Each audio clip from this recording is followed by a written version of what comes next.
नमस्कार साथियों, मैं Gagan Kumawat, Bharat institute for arts हमारे यूट्यूब चैनल पे आपका स्वागत करता हूँ। साथियों, मेरा एक प्रयास है जिसे मैंने शुरू करने की कोशिश की आज से कि मैं डॉक्टर सविंदर सिंह की जो फिजिकल ज्योग्राफी की बुक है उसके चैप्टर्स आपको पढ़ाना स्टार्ट करूँ। मुझे उम्मीद है कि मेरे इस प्रयास में आप सभी लोग मेरा साथ देंगे और मैं कामयाब होऊंगा। देखिए, फिजिकल ज्योग्राफी के बारे में हम बात करते हुए एक चीज़ समझने की कोशिश करते हैं कि जो डॉक्टर सविंदर सिंह की बुक है उसमें 4 यूनिट दे रखी है। एक लिथोस्फेयर स्थलमंडल, दूसरी हाइड्रोस्फेयर जलमंडल, और तीसरी क्लाइमेटोलॉजी वायुमंडल, और चौथा इकोसिस्टम। ठीक है। अब इन चारों यूनिट्स को पढ़ने से पहले हमें यह समझने की जरूरत है कि जो सेकंड चैप्टर है, सेकंड चैप्टर के अंदर पृथ्वी की उत्पत्ति के सिद्धांत दे रखे हैं।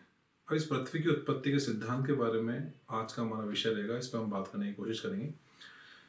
देखिए, मेरा मानना यह है, और डॉक्टर सविंदर सिंह ने भी पृथ्वी की उत्पत्ति के सिद्धांत वाले इस चैप्टर को हमारी बुक में डाल करके हमारी समझ को विकसित करने का प्रयास किया है। वैसे अगर हम पृथ्वी की उत्पत्ति, ब्रह्मांड की उत्पत्ति इसको पढ़ें तो ये एक एस्ट्रोनॉमी का सब्जेक्ट है। ठीक है। और पृथ्वी के विकास क्रम को पढ़ने की कोशिश करें तो ये जूलॉजी का सब्जेक्ट है।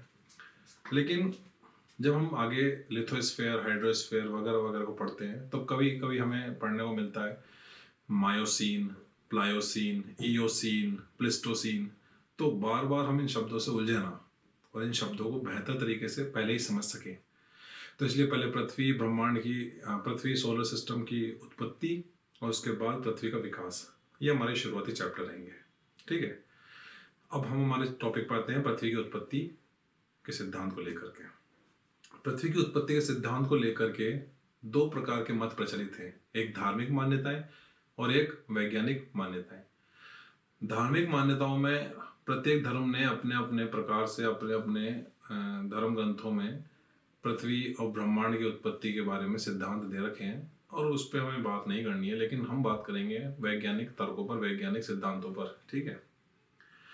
वैज्ञानिक सिद्धांतों की बात अगर करें तो जो यूरोप में पुनर्जागरण काल रहा, पुनर्जागरण काल के बाद और औद्योगिक क्रांति से पहले का काल, ठीक है, जो ये प्रबोधन का युग रहा, कहने का मतलब इस प्रबोधन युग में काफी लोगों ने अलग अलग तर्कों पर अलग अलग समस्याओं का समाधान किया।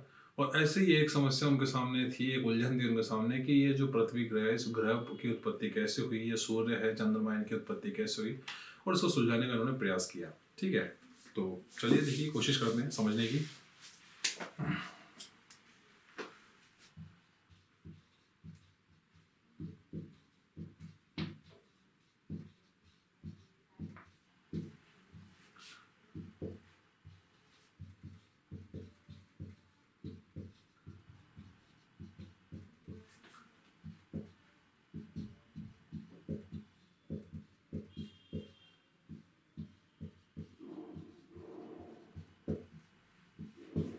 ठीक है। तो वैज्ञानिक संकल्पना हमारा मुख्य टॉपिक है आज का। और वैज्ञानिक संकल्पना की बात करें तो कुछ जो विद्वान हैं वो सौर मंडल की उत्पत्ति में हॉट ओरिजिन सिद्धांत को मानते हैं, और कुछ कोल्ड ओरिजिन सिद्धांत को। कुछ का कहना ये है कि जो सोलर सिस्टम की या फिर ब्रह्मांड की या फिर पृथ्वी की, ये तो सब एक ही है। तो इन तीनों की उत्पत्ति का जो टॉपिक है वो एक ही है, मतलब। तो इनकी उत्पत्ति के संबंध में कुछ लोगों ने कहा है कि हॉट ओरिजिन है और कुछ लोगों ने कहा है कि कोल्ड ओरिजिन है। ठीक है। और इसी में वैज्ञानिक संकल्पना के अंदर किसी ने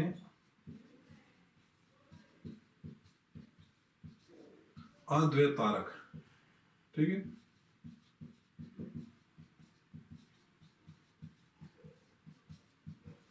मोनिस्टिक कॉन्सेप्ट और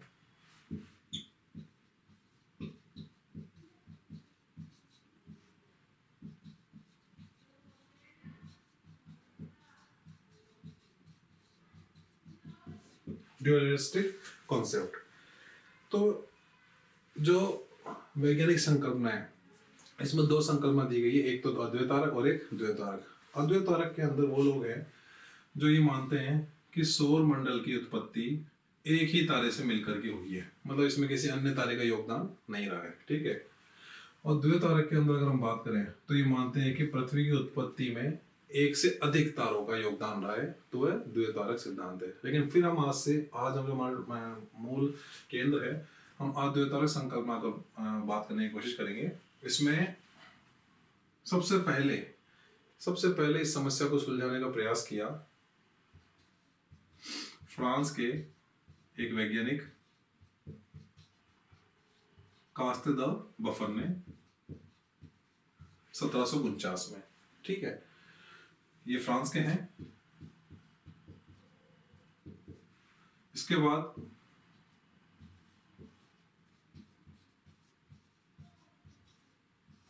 इमैनुअल कांट ने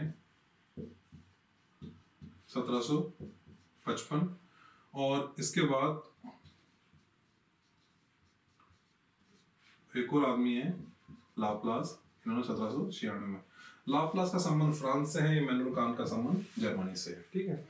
और इसके बाद रॉस और लॉकियर,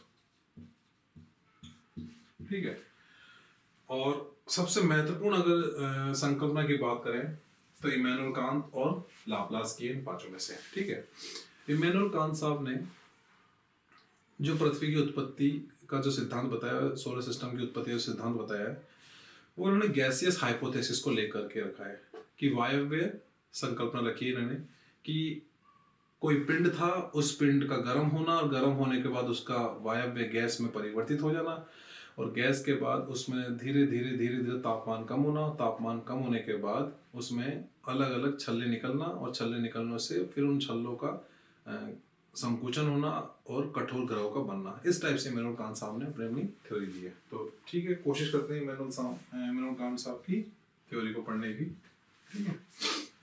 इनकी जो थ्योरी है, इनकी जो संकल्पना है, वो है वायव्य राशि संकल्पना।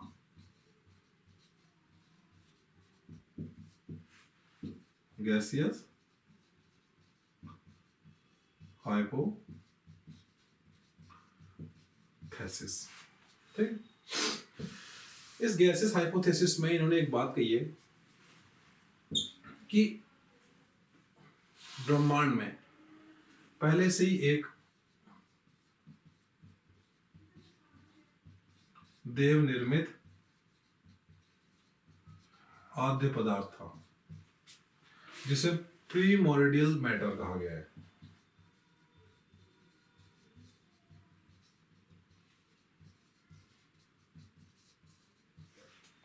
Primordial matter. अब जो ये आद्य पदार्थ था, इसके कण बिखरे हुए थे ब्रह्मांड में, कण बिखरे हुए थे, और ये कण कठोर थे, गतिहीन थे, और नेचर में ठंडे थे, गतिहीन होने के साथ साथ शीतल थे।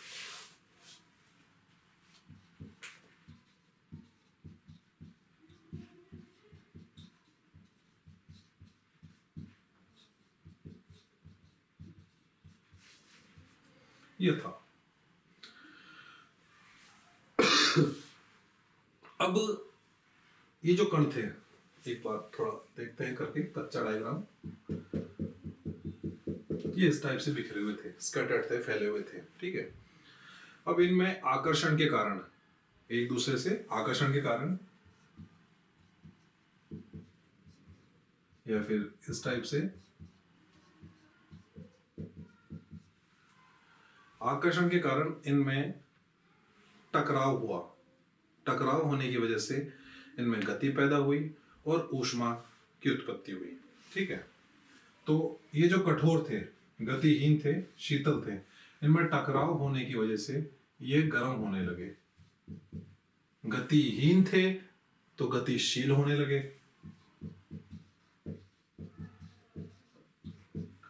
और इसके साथ साथ ही जो इनका कठोर प्रकृति थी वो इनकी वायव्य हो गई, गैसियस हो गई, ठीक है।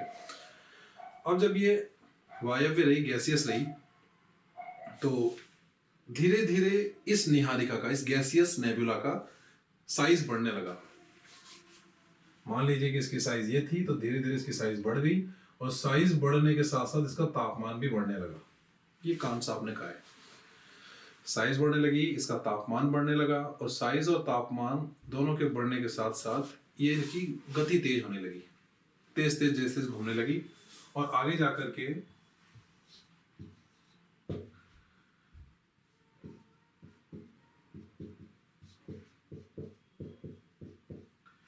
सेंट्रीफ्यूगल फोर्स, केंद्र अपसारित बल के द्वारा, केंद्र अपसारित बल के द्वारा ये जो बीच में ये छल्लेदार आकृति बनी हुई है इस पूरी तश्तरी में, इस पूरी नेबुला में, इस निहारिका में, ये सेंट्रीफ्यूगल फोर्स के कारण बाहर निकलने लगी। देखिए सेंट्रीफ्यूगल फोर्स, एक धागे में आप जब पत्थर को बांध करके घुमाना प्रारंभ करते हैं तो जब केंद्र अपसारित बल सेंट्रीफ्यूगल फोर्स तेज लगना चालू हो जाता है तो पत्थर निकल करके बाहर चल जाता है, उस धागे से टूट करके बाहर चल जाता है। ठीक है, तो इसी प्रकार सेम इसी प्रकार ये जो बीच में जो ये छल्ला था, ये छल्ला बाहर निकला, और बाहर निकल करके ये कठोर होने लगा, धीरे धीरे तापमान इसका कम होने लगा। और कांट साहब ने यह भी कहा है कि ऐसे ही करके 9 छल्ले लगातार निकले, 9 छल्ले, यानी वर्तमान में जो हमारे 9 ग्रह हैं उन 9 ग्रहों की इन्होंने संकल्पना दी है कि 9 ग्रह निकले, और 9 ग्रह लगातार एक के बाद 9 छल्ले निकले। इन छल्लों का धीरे धीरे तापमान कम होने लगा, तापमान कम होने लगा, संकुचन होने लगा, संकुचन होने की वजह से ये कठोर होने लगे और वर्तमान ग्रह के रूप में सामने आ गए। इसके बाद जो बाकी शेष पदार्थ था इसको ही संज्ञा इन्होंने सूर्य से दिए कि ये सूर्य बन गया। चलो ठीक है, लगता भी ऐसा है कि सब कुछ इस टाइप से हुआ होगा। और ये जो 9 छल्ले बने, इन 9 छल्लों के 9 ग्रह बने, और 9 ग्रहों के बाद इसी टाइप से टूट टूट करके आगे जा करके उपग्रह का भी निर्माण इसी हुआ। तो इन्होंने 9 ग्रह, सूर्य और उपग्रह तीनों की समस्या को सुलझाने का एक प्रयास किया।